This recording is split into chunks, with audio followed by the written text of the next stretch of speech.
ஸ்டார்டெக் பார்த்தீங்கன்னா உங்களுக்கு இந்த பழைய FM 220 L1 விட்ருக்காங்க. அந்த மிஷின் பயன்படுத்தினவங்க கேட்டு வாங்கியிருக்காங்க. ஒருத்தர் ரொம்ப நாளைக்கு முன்னாடி கேட்டு வாங்கினார் அந்த மிஷினை.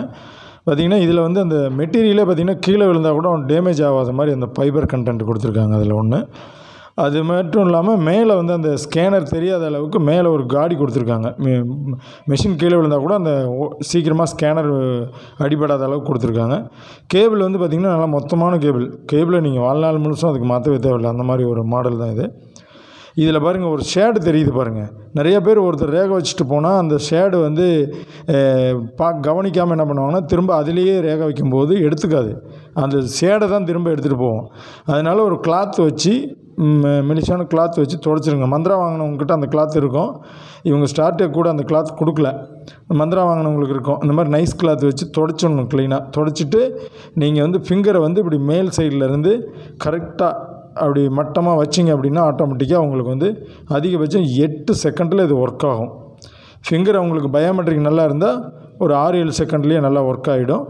இப்போ அதை எப்படி ஒர்க் ஆகுது, எப்படி ஃபிங்கர் வைக்கணுங்கிறது தான் உங்களுக்கு நான் இந்த வீடியோவில் எடுத்து அனுப்புகிறோம். இதில் பார்த்திங்கன்னா உங்களுக்கு அந்த பாருங்கள் இந்த கிளாத்தை வச்சு நான் அந்த ஷேடை துடைச்சிட்டேன்.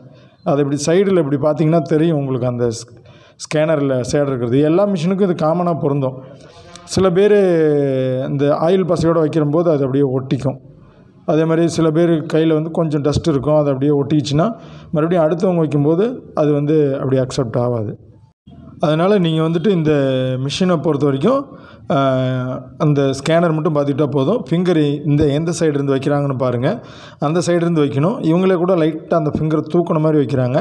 அப்படி வைக்கக்கூடாது. கரெக்டாக அப்படி வச்சு அந்த ஃபிங்கர் வந்து உட்காரணும் அந்த ஸ்கேனரில். அதுதான் இதோட காமன் சென்ஸ்.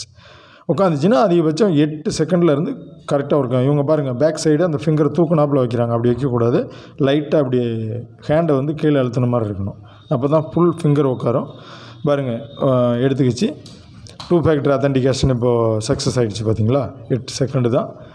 இதுதான் இதில் பராமரிக்க வேண்டியது. இதுதான் அந்த ஸ்கேனரை மட்டும் ஸ்க்ராட்ச் ஆகாமல் பார்த்துக்கணும்.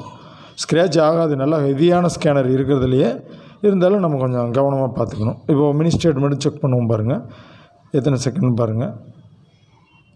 இப்போ அது செக் பண்ணும்போது நமக்கு ஆட்டோமேட்டிக்காக தெரிஞ்சிடும். அதனால் இந்த மிஷின் வந்து ஆர்டி சர்வீஸும் பார்த்திங்கன்னா உங்களுக்கு 2-3 வருஷத்துக்கு வரும். ஆர்டி சர்வீஸ் முன்னாடிலாம் கட்டவே இல்லை. பாருங்கள் இப்போ எடுத்துக்கிச்சிங்களா, அவ்வளோதான். இது L1 மிஷின் எல்லாத்துக்குமே பொருந்தும். முன்ன பின்ன கொஞ்சம் ஸ்பீடாக ஒர்க் ஆகும், அவ்வளோதானே ஒழிய மற்றபடிக்கு வந்து L1 மிஷின் எல்லாமே முதல்ல நம்ம டெம்பரேச்சர் செக் பண்ணணும். ஃபிங்கரில் இருக்கிற பிளட்டோட டெம்பரேச்சர் செக் பண்ணோம். அவங்க உயிரோடு தான் இருக்காங்களான்னு செக் பண்ணுறது தான் அந்த ஃபஸ்ட்டு 4லேருந்து 5 செகண்டு. அதுக்கப்புறம் ரேகையை எடுக்கிறது ஒரு 3 செகண்டு.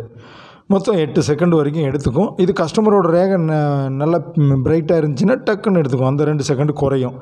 மினிமம் 5 செகண்ட் எடுத்துக்கும். அதனால் ஐடி தேவைப்படுறவங்க, மிஷின் தேவைப்படுறவங்க தாராளமாக இந்த நம்பருக்கு வாட்ஸ்அப் L1 மிஷின் ஆல்ரெடி வாங்கியிருந்தாலும் இது மாதிரி ஃபாலோ பண்ணுங்கள். மந்த்ரா டிவைஸே வச்சுருந்தாலும் கூட நீங்கள் வந்து அதுக்கான அந்த பராமரிப்பு பண்ணணும். மந்த்ரா டிவைஸில் ஸ்கேனர் கொஞ்சம் அகலமாக இருக்கும்.